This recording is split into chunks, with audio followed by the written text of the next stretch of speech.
Recording 2, Unit 1, Intro to World and Early Civilizations, Lesson 2. Welcome to World History. Today we will be discussing spice.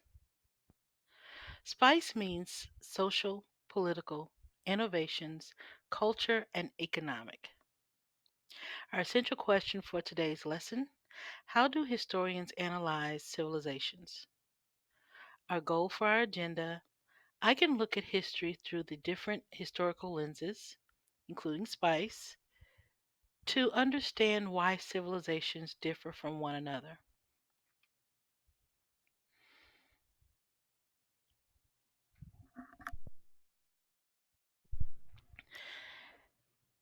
The essential question for this module, and we're still in Module 1, how has the way we think about and study world history changed over time? Now we're in Lesson 2 of Module 1, Human Origins in Africa.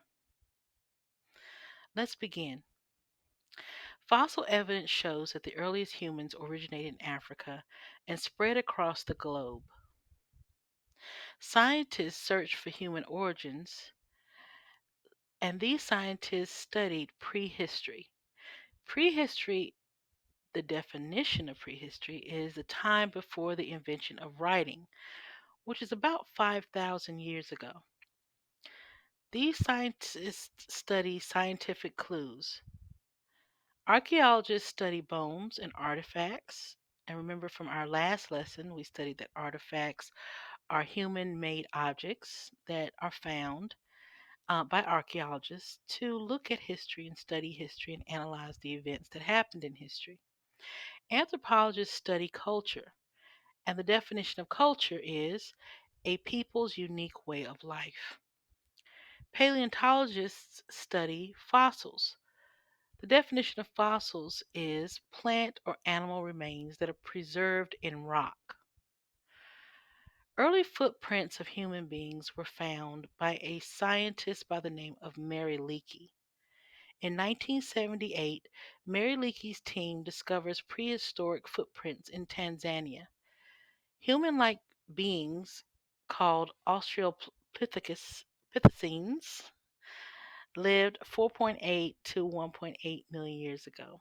And my pronunciation of Australopithecines may be incorrect, but um, these human-like beings lived about 4.8 to 1.8 million years ago. The discovery of Lucy was also an important find.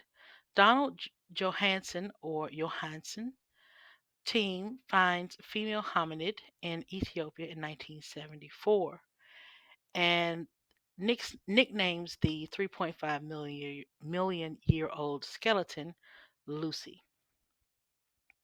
Hominids are beings that walk upright, and these beings travel distances easily. They also developed opposable thumbs. So let's look at the Old Stone Age. The Old Stone Age begins with the Paleolithic era or the Paleolithic Age. This is the Old Stone Age. And it lasted about 2.5 million to 8,000 BC.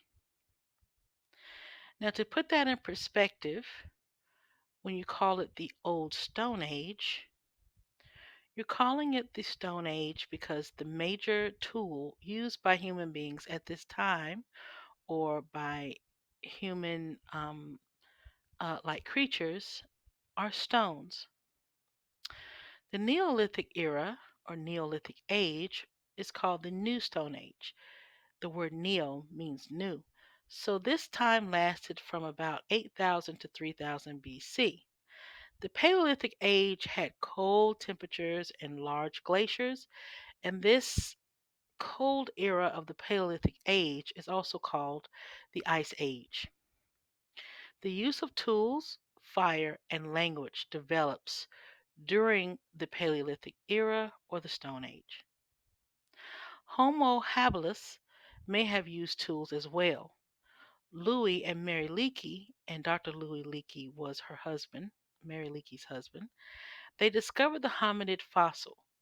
They found it in Tanzania and they named it Homo habilis, man of skill.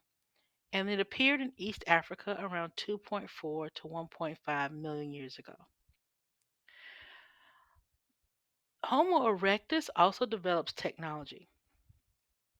Homo erectus appears in East Africa about 1.9 million to 50,000 years ago, and Homo erectus also means upright man. He used or she used intelligence to develop technology.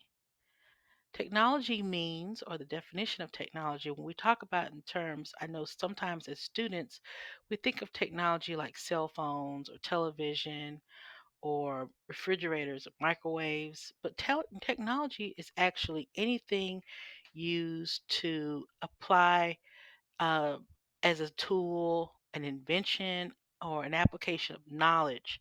So even early human beings used tools and technology.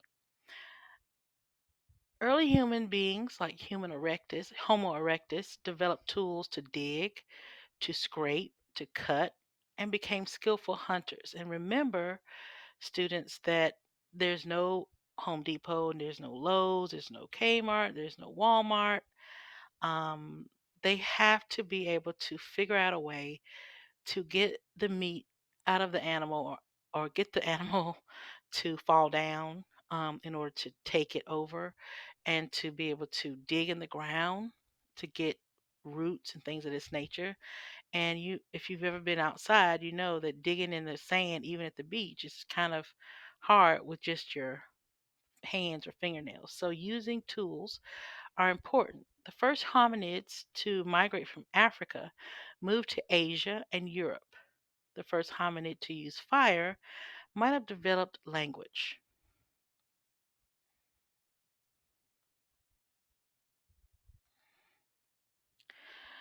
Homo sapiens. Homo sapien definition is a species name for modern humans. Had larger brains than Homo erectus. The Neanderthal and the Cro-Magnons also appear. Homo sapiens may have branched out from Neanderthals about 550,000 to 765,000 years ago. Neanderthals had a way of life and they had powerful muscles and thick bones.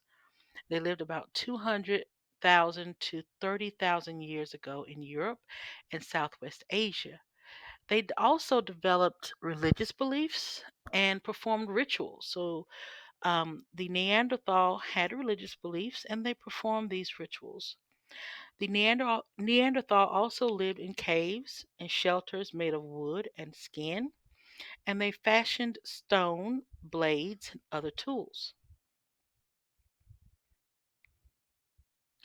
Cro-Magnons emerged about 40,000 years ago. Cro-Magnons appeared and they had physically identical appearances to modern humans. They migrated out of North Africa to Europe and Asia, and they hunted in groups, and they were better hunters than the Neanderthals. The population grew quickly, and remember, population growth is also determinant on how much food is available to the people. So because it had enough food to feed the people, or the Cro-Magnon people or beings, they were replaced by the Neanderthals, and they replaced the Neanderthals. So they had advanced skill and they had a spoken language. So these were called Cro-Magnons. Here's a picture of some artwork. I don't know if it's artwork or if it's something they're trying to convey, but this is from a cave. Um, and this is showing a cow in a cave. And these people who made this artwork, it's it's so amazing because during the Paleolithic era, they used some kind of berries and other things to dye to make these colors. And ironically and really beautifully, these things still exist and it look just like this today. So um, this is like the past speaking to us. If you look at these pictures, you find that the people had a voice and they wanted to say something. Fossils, tools, and cave paintings are very important for archaeologists and to look at and to analyze history. And they add to knowledge.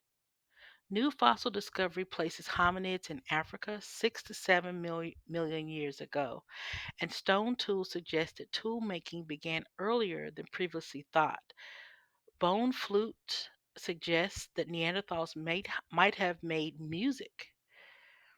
Cave drawings of people, animals give clues to the ways people lived during that time.